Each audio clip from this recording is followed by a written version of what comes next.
नमस्कार दोस्तों, आज मैं आप लोगों को कुछ दिखाना चाहती हूँ। मुझे जवाब दीजिए, ये जो आतंकवादी है, ये नक्सलवादी है, उनके पास शस्त्र और बारूद कहां से आता है? वो तो विदेश की धरती से आता है और सीमाएं संपूर्ण रूप से आपके कब्जे में है। सीमा सुरक्षा बल आपके कब्जे में है। मैंने उनको दूसरा सवाल पूछा, हमने कहा आतंकवादियों के पास धन आता है, हवाले से आता है, पूरा मनी ट्रांजैक्शन का कारोबार भारत सरकार के कब्जे में है, आरबीआई के अंडर में है, बैंकों के माध्यम से होता है। क्या प्रधानमंत्री आप इतनी निगरानी नहीं रख सकते कि ये जो धन विदेश से आकर के आतंकवादियों के पास जाता है आपके हाथ में है, आप उसको क्यों नहीं रोकते हैं? ये जो वीडियो आपने अभी अभी देखा, ये वीडियो हमारे माननीय प्रधानमंत्री महोदय जी का काफ़ी पुराना वीडियो है, जिसमें हम देख पा रहे हैं कि हमारे माननीय प्रधानमंत्री महोदय जी विपक्ष से कुछ प्रश्न कर रहे हैं, जो कि कहीं ना कहीं जायज़ भी हैं। पर मैं वही प्रश्न आज दोहराना चाहूँगी और हमारे प्रधानमंत्री महोदय जी से वही प्रश्न दोबारा पूछना चाहूँगी। हो सकता है शायद प्रधानमंत्री बनने के बाद मोदी जी अपने ही कथन को भूल गए हों।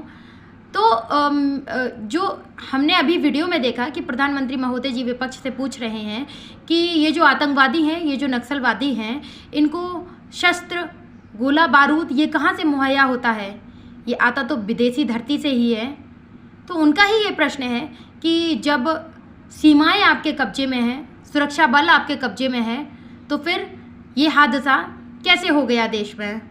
दूसरा प्रश्न जो मोदी जी का ही है, जिसमें वो पूछ रहे हैं कि आतंकवादियों को धन का सहयोग भी मिलता है, जबकि सारा मनी ट्रांजैक्शन भारत सरकार के कब्जे में है, आरबीआई के अंडर आता है, बैंकों के माध्यम से होता है।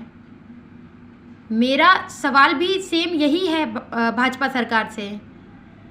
और जैसा कि हम इस वीडियो में देख पा रहे हैं, मोदी जी विपक्षी नेता से कहते हैं कि आप प्रधानमंत्री होते हुए इतनी निगरानी नहीं रख सकते।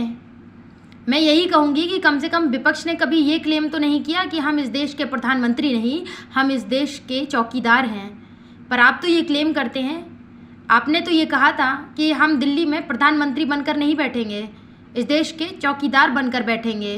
तो मेरा प्रश्न भी आपसे यही है। मैं इस देश के प्रधानमंत्री से प्रश्न नहीं कर रही हूँ, मैं सीधा सीधा इस देश के चौकीदार से प्रश्न करना चाहती हूँ कि अब ये हादसा आपकी मौजूदगी में कैसे हो गया?